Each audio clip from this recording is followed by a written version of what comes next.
Morning, Premier, and morning, ladies and gents. Overnight, we saw another 105 infringements written for non-compliance with the health orders across the greater Metro Sydney. Brings a total to 376 since Friday, since the police operation intensified. We also saw the same in cautions, nearly 400 cautions, showing that police will continue to work with communities, but there are still some who are not taking the message seriously. Can I say, since March last year, we've had around 40,000 calls to Crime Stoppers for people being concerned about COVID behaviour. Over the weekend, we saw 3,000 calls alone from members of the community who were concerned about COVID breaches. I think it's a stark reminder that most of the community get the issue, they get the health orders and the significance of them. The police operation will continue throughout the week and, if necessary, during this escalation of the health orders right across Sydney. However, we will focus on areas where the virus is, and obviously Fairfield is an area of concern at the moment, as well as Bondi and Sutherland. And I say the business inspections are up over the thousands as well, and obviously from today we will be looking closely at those premises that don't have the QR codes, and it is helpful to have multiple of those within your premises. So from a police perspective, the operation will continue.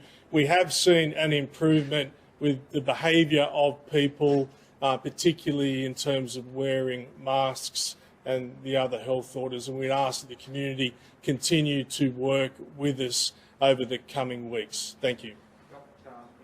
Hang on, James. Sorry. Obviously, this virus has been a major problem in various parts of Greater Sydney now for the best part of 18 months. It has targeted various parts of Greater Sydney. It targeted my area of the Northern Beaches. It targeted Avalon. Right now, this virus is targeting Fairfield, friends and families. It's obviously also extending into the adjacent areas to a lesser degree in Liverpool, LGA and Canterbury Bankstown local government area.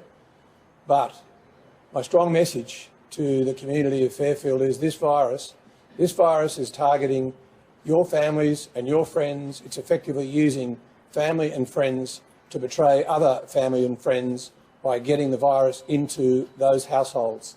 Please be aware, right now, Fairfield is the target of this virus in particular. So make sure through every measure you avoid passing it on to your family, your friends. The only measure that will work is to stay at home. Just stay at home. In relation to the hospitalisation, Dr. Chan, I know you mentioned that it was going to be the EPI report. That looks back to last week, so we won't get some of the information on these cases. Can you provide a sense of what comorbidities these, or underlying medical conditions these hospitalised people may have in general terms? James, we'll work to get you some information on that. I think what's also clear is that from overseas experience, we can rely on the fact that we know people without comorbidities will end up in hospital. We will present the local data, but obviously that does take some time to collate, and we have to prioritise our approach to that data. So we will be collating it and making it public in the EPI report, and we'll try and get you some information around the ICU group and their underlying comorbidities for tomorrow's press conference. Dr. Sharp, with the vaccination process, now, for people under the age of 40, if they want to go and get the AstraZeneca vaccine, they need to go to their GP, but then they need to book a second appointment because the GP needs to line up 8 people in a row in order to use the full vial of the AstraZeneca vaccine, which can be a couple of weeks away. My question is, why can't people who are younger, who want the AstraZeneca vaccine, after they've seen their GP, why can't they then go to a mass vaccination centre straight away and get vaccinated?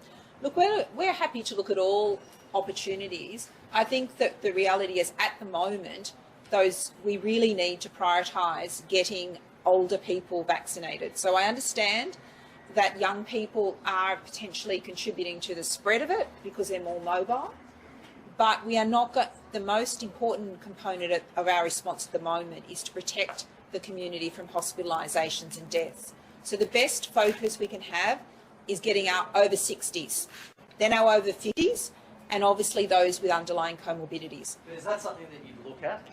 Is having an approval from a GP to then go to a mass vaccine centre? At the moment, we're happy to look at all options, but as I said, the one thing we are working so closely, and I want to thank the pharmacist and I want to thank the GPs for working so closely with us. We're looking at a range of options, but as I indicated, my messages are clear. If you're over 60, go and get vaccinated. If you're over 50, go and get vaccinated.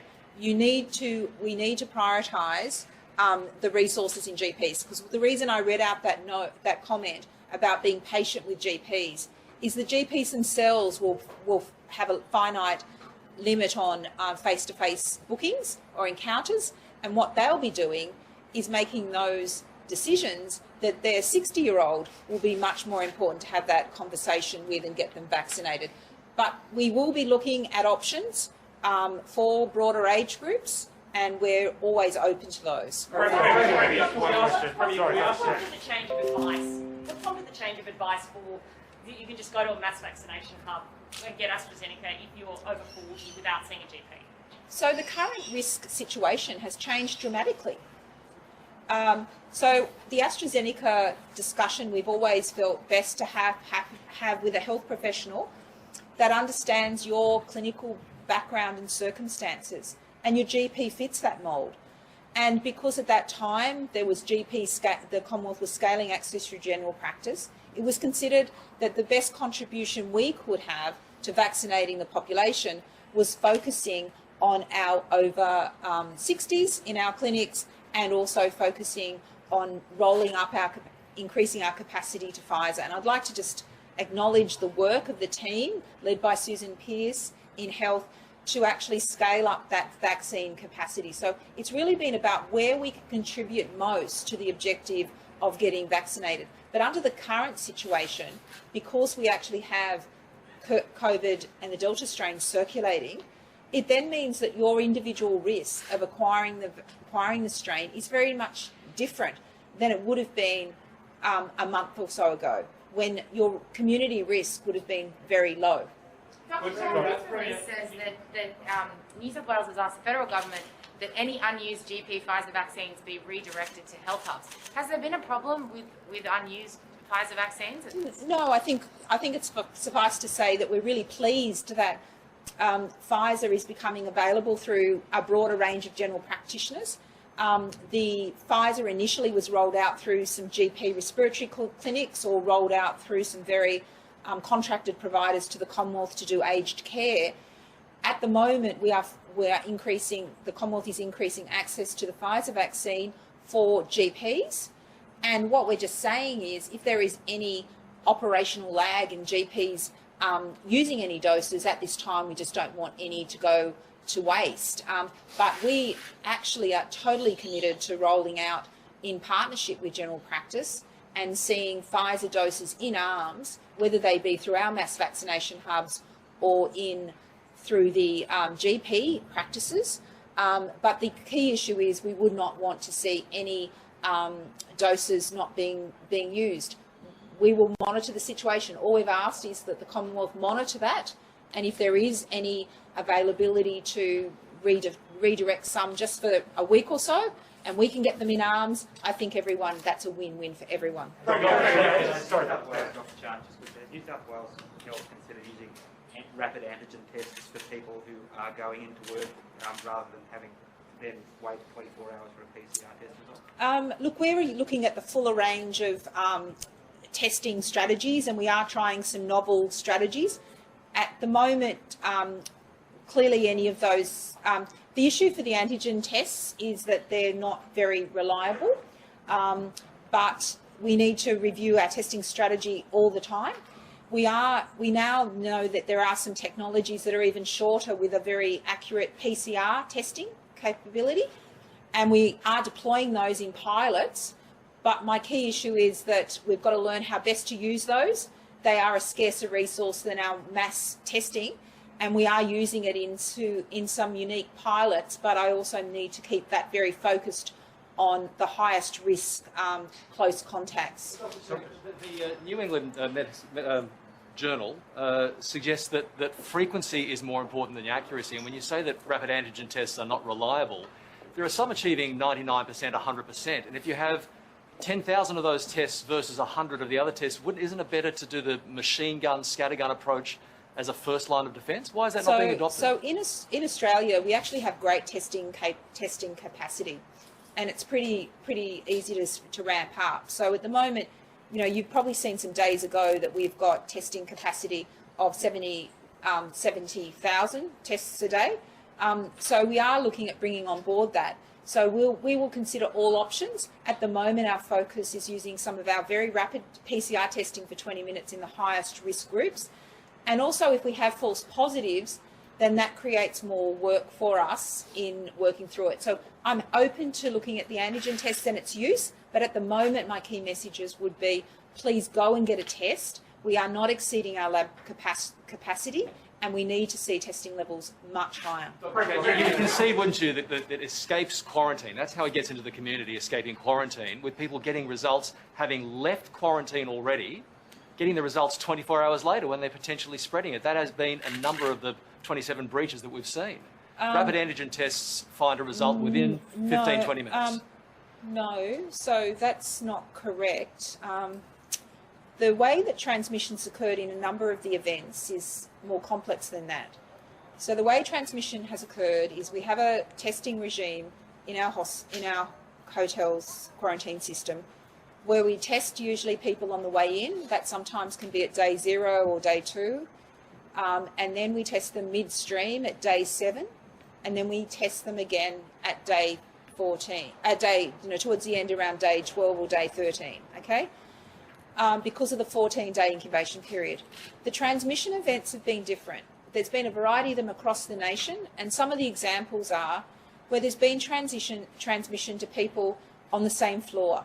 So that means that a person has developed the disease, we move them out to our health accommodation, but what's happened is inadvertently through airborne transmission, there's been a corridor, someone's had concurrent opening of doors, there's a variety of reasons people have become exposed. So the transmission isn't because we don't know their status when they get out. The status is that that person's been infected. So what happens is you then pick up transmission to that person. That person may well have left. What we've got recommended now nationally is we do day 16 testing. And the day 16 testing is another, so people are discharged, but we do that day 16 testing, and we also advise another test at day 21. So that day 16 testing using PCR also does find people, and what it's been largely finding is we have found one person that was a reflection of potential transmission in the hotels, but what it also is picking up some historical infections that may not have got picked up. That rapid antigen test. Sorry, no, just a Sorry. Yeah. Premier, question. Do you concede now, since you've got 100-odd cases today, do you concede and agree with a lot of the experts that this lockdown will go for at least 3 to 4 weeks? Oh, look, that depends on how quickly our community responds to those cases that are infectious in the community. It's really up to us, and the health expert advice will be based on what those numbers look like, and I can't be clearer than that. So at the moment, yesterday we had 34 cases at least where people were infectious, we understand, for the entire duration of their illness.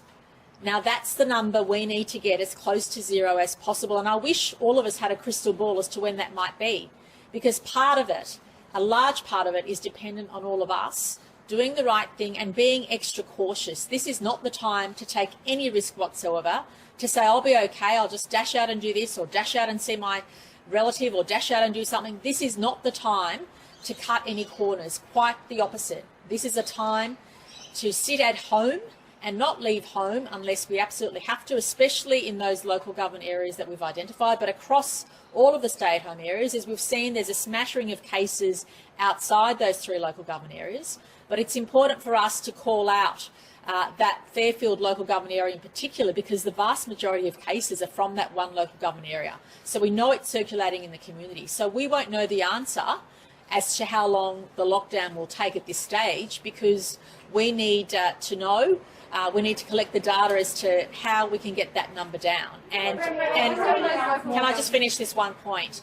We know from both evidence and anecdote that in the last few days in particular, there's been a massive drop in mobility. People have heeded the warnings, people have heeded the messages. And once we see the impact of that, we will have a better assessment of the time that we think the lockdown will be in. But please be rest assured of one thing: as soon as we know, as soon as we get advice from the health experts, the New South Wales government will let the community know exactly what we know. The school situation is obviously hugely disruptive. Resuming tomorrow, what day can you give parents some certainty about when the kids, what their future is? We'll make sure we give parents as much certainty as possible.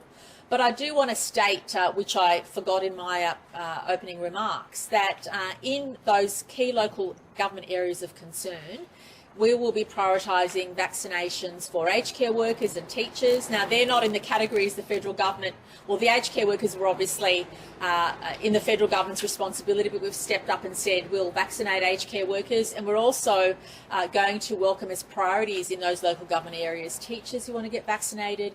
Our priority is always about what life looks like once we get out of the lockdown, and getting out of the lockdown as quickly as we can and providing less stress for our citizens as quickly as we can. But I can't stress enough, that is up to all of us. We have a collective responsibility to make sure we all do the right thing, we don't cut corners, and it only takes a few people to do the wrong thing at the same time for us to be locked down for longer than we want to or longer than we need to. And that is why it's really important for us to focus on the fact that if you are in isolation already, if you're a close contact and you're at home in isolation and you get the disease, we're less concerned about you, but what we're worried about are people who knowingly are going out the house with symptoms, knowingly breaking the rules, or otherwise undertaking non-essential things outside the house, and that's what we need to stop. Top of a New South Wales Star JobKeeper, when are you going to be ready to announce new business support for businesses? Yeah, I can assure you that the New South Wales Treasurer, Don Perrottet, and I have been involved in very high-level discussions on an ongoing basis. The New South Wales Government has done a lot of work in this regard, and I hope to have something to announce within the next couple of days. So it's imminent, can I say? I'm sorry, Lachlan. In terms of that, the business support grants announced 13 days ago. Applications for that aren't open. The eligibility criteria isn't even public. When is that going to be happening? Obviously, businesses need some help in. Yeah, sure, certainly. The announcements we've already made in relation to business support was on the initial assumption that the lockdown would be for a fortnight, and that commences on the 19th of July. Obviously, what we announce in the next few days will have a mind on supporting businesses potentially for a longer period, depending on how long the lockdown lasts. And can I say this? New South Wales has done its work. We're in negotiations with the Commonwealth, and we hope to have something to say in the next few days. It's the federal government that's dragging the chain.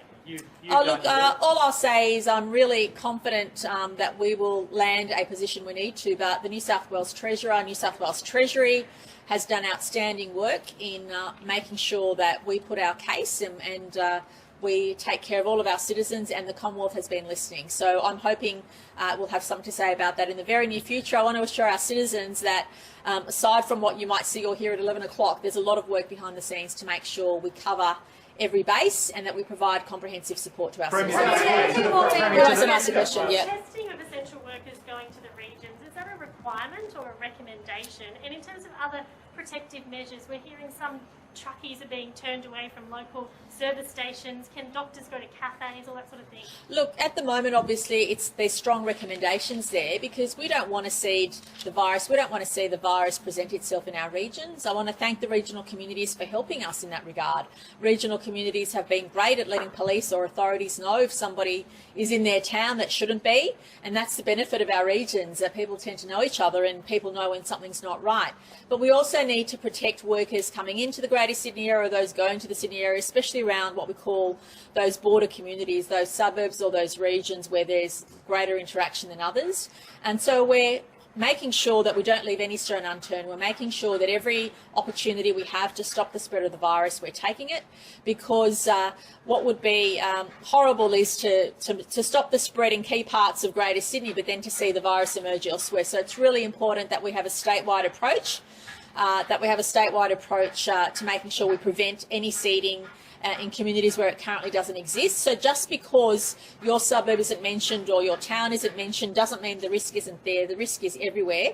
And as we saw recently, there was a mining issue in Northern Territory. There were 600 miners from around the country who were exposed. Some of them were in New South Wales. Fortunately, it didn't spread to other areas, but it could have. So all of us have to be on our guard no matter where we live. Premier, can I just ask a question? What else is being done to get the message out, particularly to those Southwest Sydney communities, because they're multicultural communities, also particularly considering it's going to be the Eid celebrations next week, and the latest vaccination advertisement by the federal government also didn't target those multicultural communities at all. Is anything extra being done to make sure the message is getting out there? And secondly, the Sydney Catholic schools have also offered up their schools as extra vaccination hubs. They said they've reached out to you. Is that something that you would consider? Yeah, at the moment, can I stress, I can only speak for what the New South Wales government is doing, and can I say I'm deeply grateful for all the communication that has been made to all of our communities, but also the community response. We've relied on community leaders who not only have the contacts, but also those deep relationships with people on the ground. And we've made sure we've used all of those in getting the message out. And the response in the last few days has been really positive. So, and I think what's really hitting home is people don't want to infect their loved ones. They're the ones closest to them. And that message has certainly been getting home. And I just want to thank all the community leaders that have supported New South Wales multiculturalism, our health authorities, but also other channels that we've used. So I personally made sure that I have a good line of sight on everything going on, and I'm convinced there isn't a stone unturned that we're using, and that will continue. But the message needs to get out to all of Greater Sydney. It doesn't matter what your circumstances are, what your background is, how many languages you speak. We're all in this together, and we need to support each other during this. And we know that some communities are more vulnerable than others, and we need to also accept that many of the workers we rely on come from southwestern Sydney. Aged care workers, tradies doing emergency work, cleaner, all these essential workers we rely on come, a lot of them, not saying all of them. So we need to support one another if we want to keep making sure that we keep going in terms of allowing us to have access to everything we need. It is obviously the health message: don't leave home unless you absolutely have to, but we also have to accept all the risks that are there. And those messages have been getting out. On vaccinations, reports this morning that Kevin Rudd was able to have a negotiation with Pfizer and, get them to bring forward some allocations. If Kevin Rudd can get on the phone and get more Pfizer, what's stopping your government, someone from New South Wales, getting on the phone to Pfizer and getting more Pfizer for us, doing some kind of contract? Yeah, but that's like asking me to interfere in foreign policy. I mean, because accessing, you should be asking those questions to the federal government in terms of stopping the New South Wales government or someone in New South Wales from getting more vaccines for New South Wales?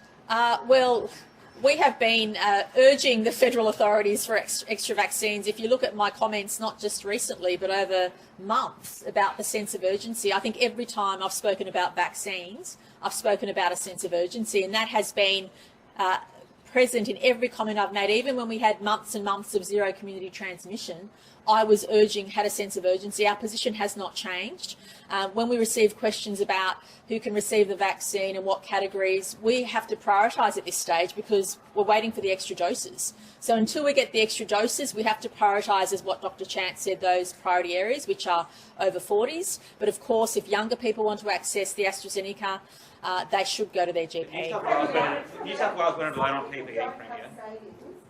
So what are you doing in terms of payments to encourage casual workers to stay home, even if they're ill, if they're waiting for a test result? Well, obviously we're speaking to the federal government about that.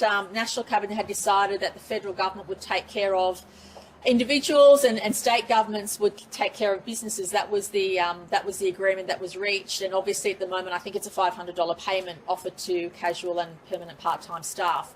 And that's something we're looking at as well in terms of the package we're going to announce. So that's on the table. I want to stress that. We don't want anyone to have a reason for having to go outside the home unless it's absolutely necessary. Let me make that very clear. So the package we announce will have that top of mind. We don't want anyone leaving the home unless they absolutely have to, especially if they live in those 3 local government areas we've identified. Who hasn't asked it? Has anyone not asked a question? Sorry. Has anyone not asked a question? Who wants one? I haven't asked one. Just for Dr. Chan. Just in terms of the lack of the JobKeeper wage subsidy. So did that have any influence on your decisions for allowing retail to trade during this lockdown? And if the federal government does, pony up the dough with more of a wage subsidy, will that change any of the restrictions for New South Wales? Look, I think the key point, and I can't be clearer than this in my public health advice if I take off a mask. I can't be clearer that there is the orders and there are what we're expecting the community to do. We absolutely need to minimise our contact with anyone. And just to stress that, even if you're going to get a coffee at a takeaway and you know that you're going to be within 1.5 metres, you need to wear a mask. This is absolutely critical at this point in time that we minimise at all our contact with anyone else. I think that is a simple message, and everyone has a role to play in achieving that outcome, because otherwise this disease will continue to spread and have a tragic consequence for those that are most nearest and dearest to you, including your friends and closest family. And for me, that wouldn't be a consequence I'd like to see. And so every time we move about at the moment, we need to see threats. I'm not trying to overplay this, but if we all do that, that will mean we get out of this situation quicker. And I'm also very understanding of the incredible impact the lockdown is having on individuals.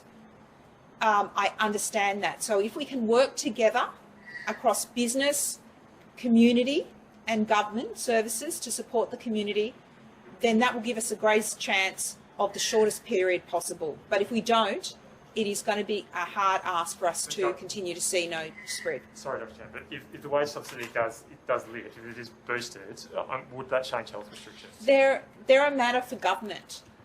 What we're trying to say is very clearly to every member of the community. Even if it is going to the supermarket and you think walking around the supermarket is giving you some freedom, I'm saying don't. Go to the shop with purpose, shop with a list, get in and out of there as quickly as possible, make sure you're wearing your mask appropriately and limit your movement. Remember, only one person from the household is only able to go out.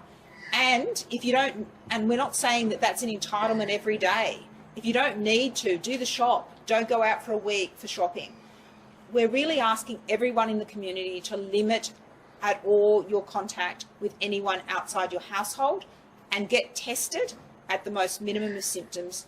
Work from home if it's all possible, and if you're in these local government areas, get a test. Doctor, given these figures today would refer to the before Friday period, with all the modelling that you do and your experience over the last 18 months, when would you expect, if everyone does the right thing, the numbers to start turning? So we're managing two risks here, because what we need to do is there may be stray infections in the broader community, hence why we have the restrictions across Greater Southwest, where we need to make sure that individually we are stopping the chance that even if we have the disease, we're stopping its spread. But also what we're seeing is transmission within households and extended family. And really, I'm so pleased to see the messaging is better understood. And we're certainly seeing the feedback from the community that they are having less movement between our households. And as I said, I can understand the challenge in that many of the households are large, and how they define family is very different, in the sense that the family is very much an extended family, but we have to stop that. For this purpose, the only people we want you to interact with is those people that usually reside in your home. But if the numbers, for instance, don't turn this week, the trend doesn't improve this week, do you then recommend to the Premier tighter restrictions for retail, for instance? We assess the risks every day, and what forms our messaging to you is a concern about the risks. So what we're concerned about is protecting ourselves from seeding, and so the advice around non-essential work, testing in Fairfield, we're assessing all of the risks every day, and we provide updated advice to the government. Do you believe this is a peak today, or do you think it will go higher than 112? Can I just say I'm in two minds about that? Because if I can find all the cases out there today through really, really high testing, that's actually a win. Because what I want to do is actually find every single person who currently has COVID or is at risk of COVID. So even the numbers are a bit variable, because we have to interpret about whether we're getting to people in that, early. If we're getting to people really early when they're just turning infectious, then they've probably had that chance of not infecting it further, and if we can contain the family unit, we can stop the spread. So the numbers also have to be interpreted with some on-the-ground understanding. And so, yes, I would say I'm in mixed minds whether I need to have a larger number tomorrow. Obviously, in the end, I want to see it going down, and I also want to see that more people are in isolation, or even if they haven't been in isolation, they've been staying home. Because actually, if you're staying at home, you're effectively isolating from the community. You may not have been isolating from others in your household, but you've effectively been isolating. And that's the whole idea of the stay-at-home orders. To infect, if we find someone is positive and they've actually not been to the shops, not been to a pharmacist, not been to a medical centre, then really there has not been any extension of community risk. They've actually been essentially isolating. So those are the factors that play into our decision making. Are schools being advised to prepare for at least a month's online learning right now? Can I say, even when the lockdown commenced, because we weren't sure what we'd uncover, what the case numbers would be, our New South Wales Department of Education, in consultation with Catholic and independent schools, does have a number of contingencies. We always plan for contingencies because we want to provide that certainty to parents, so that no matter what decision is made based on the health advice, that those arrangements are in place. And I just want to really thank, in particular, the New South Wales Department of Education, the independent school system, and also the Catholic school system for working so closely with us to make sure that no matter what health advice we receive about schools in the coming weeks, that we're able to act on that very quickly to keep our schools as safe as possible, but also make sure that all those arrangements are made so that no child is disadvantaged no matter what the health advice is. And that's really important. So please know that those contingencies have been going on for some days now, that planning work, to make sure that whatever health advice we receive, we're able to implement in a good way. I'm sorry. New South Wales went alone to get more PPE, New South Wales went alone to get more ventilators. What's preventing New South Wales from going alone to get more vaccines from the international community? Firstly, I'll say that New South Wales Government never leaves a stone unturned. I'll leave it at that, but also say that it is not the state government's responsibility, which is a fact, to source the vaccines or to get the doses. It's our responsibility to get jabs in arms as quickly as to support the government. And mind you, it was because we urged the Commonwealth to let us do that. So the up to 200,000 jabs a week that we're able to do wouldn't have occurred if we'd not said to the federal government, let the states have a role in this as well, in addition to the GP network. So please know the New South Wales Government always does what we can, but there are certain limits to our powers and what we can do. But know that we're always pushing the boundaries to see what we can do to improve the situation for our citizens, and that's why, and I do want to thank the Treasurer, Don Perrottet. He in particular, with New South Wales Treasury, has worked really hard to put together what we believe is the best package moving forward, and we hope to have to say something about that along with the Commonwealth in the next few days. I'm sorry? You said no stone unturned. Does that mean that you have tried to get vaccine on behalf of New South Wales? Oh, I'll just leave my comments at that. I don't want to get into specifics. financial support to workers if the federal government Can I make very clear, the New South Wales government will do what it needs to provide support to our citizens, and I want to make that very clear. And we've made that clear to everybody that first and foremost what is important to us is the health and well-being of our citizens. That includes not only keeping them safe from COVID, but also making sure they don't feel the financial stress of what we're asking them to do. I don't want anyone to have a reason to leave the house unless it's absolutely necessary, and we'll make sure that the support we offer ensures that's the case. Premier, so just on that, if the subsidies are boosted, will that change restrictions? Will you shut down non-essential retail? Look, I don't want to delve into hypotheticals. The community has enough to deal with at the moment. Please know that every bit of advice we give you, every decision we articulate is based on the science and based on the health experts, and that will continue to be the way. I don't think it's helpful talking about scenarios at this stage, but what I have said very clearly is given where the numbers are, it's not likely, in fact, almost impossible for us to get out of lockdown on Friday. But we will be able to provide you further information as soon as that comes to hand. The length of the lockdown will depend on our ability to come together and to follow the advice across the state, I want to say, because it would be a big irony if we did all the hard yards and got rid of the virus in certain parts of Sydney and then had it creep into the regions. And so all of us have the accountability to do the right thing, because none of us wants to be in this situation for longer than we have to be. Thanks, everybody.